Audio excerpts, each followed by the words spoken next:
नमस्कार, मनीषा रेसिपीमध्ये तुमचे सर्वांचे स्वागत आहे।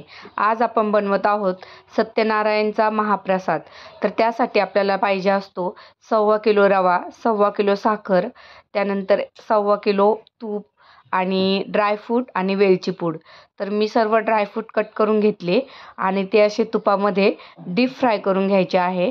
तर आता मी ते सर्व असे डीप फ्राय करून घेतलेले आहे। आता याच तुपावरती आपण 2 ते 3 पातळ काप करून केळी कापून घ्यायची आहे।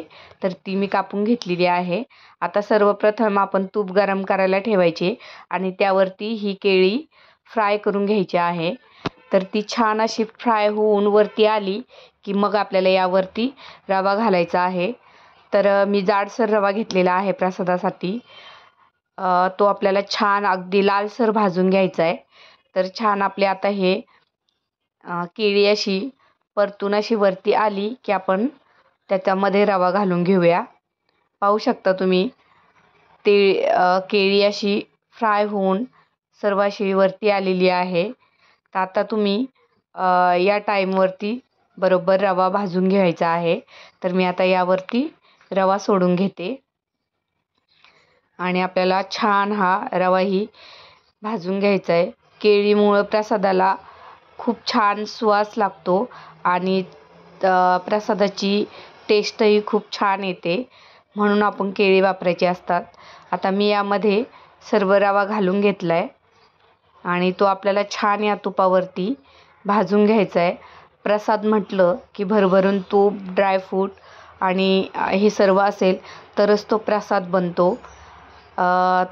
खूप छान असा चवीचा हा प्रसाद बनतो। तुम्ही या मापाने जर केला तर तुमचाही प्रसाद असाच बनेल। पण जर तुम्हाला तुपाचं प्रमाण कमी घ्यायचं असेल तर तुम्ही 1.25 किलो ऐवजी 1 किलो तूप घेतलं तरीही चालेल। तर मी 1.25 किलोला 1.25 किलोच वापरलेला आहे, कारण प्रसाद थोडा तेलकट तुपट चालतो। तर छान आपला हा रवा मी या तुपावरती भाजून घेतलेला आहे आणि एकदम लाल आपल्याला भाजायचा आहे।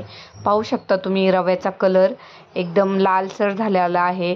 केळी आपली चांगली त्यावरती फ्राय झालेली आहे आणि यावरती आता आपल्याला आपण जे ड्रायफ्रूट फ्राय करून घेतलेले आहेत ते ड्रायफ्रूट, दूध, आता मी पहिल्यांदा दूध घालून घेतलेलं आहे। 1.25 किलो रव्यासाठी मी 1.5 लिटर दूध वापरलेलं आहे। त्यामध्ये अगदी आपला हे छान होतं।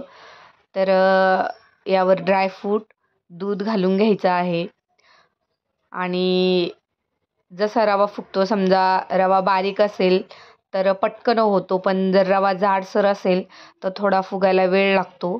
जर तुम्हाला वाटलंच थोडे दाणे दाणे वाटतात तर त्यावर तुम्ही सगळं मिक्स झाल्याच्या नंतर वाफेवर ठेवायचं आहे आणि त्यानंतरही जर तुम्हाला थोडेसे दाणे वाटत असेल तर तुम्ही थोडंसं दूध गरम करून त्यावर घालून मिक्स करून परत झाकण ठेवून हा रवा छान असा मोकळा करून घ्यायचा।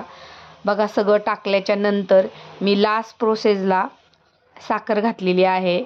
यामुळे तुमचा रवा अगदी मोकळा प्रसाद बनतो आणि चवही खूप छान लागते। प्रसाद अजिबात चिकट होत नाही। त्यासाठी आपण साखर ही लास्टला घालून घ्यायची।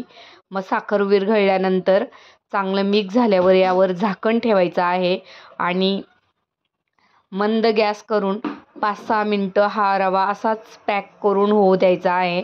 तर त्याचं तूप असं बाजूला निघतं आणि रवा हे होतो। पाहू शकता तुम्ही शिजल्यानंतर असं तूप त्याचं वेगळं होतं। तर आपण ते परत व्यवस्थित मिक्स करून घ्यायचं आहे। आता माझं हे एकदम बरोबर प्रमाण झालेलं आहे। पण जर तुम्हाला वाटलंच या प्रोसेसला की आपला रवा अजून थोडासा सॉफ्ट व्हायला पाहिजे तर या प्रोसेसला तुम्ही दूध किंवा तुम्हाला वाटलंच तर तुम्ही गरम पाणीही घालू शकता। तुम्ही तुमच्या आवडीनुसार हे रव्यामध्ये साहित्य घालू शकता। पण हा अगदी अप्रतिम आणि अगदी अचूक प्रमाण सांगून हा प्रसाद बनवलेला आहे। तुम्हीही नक्की ट्राय करा।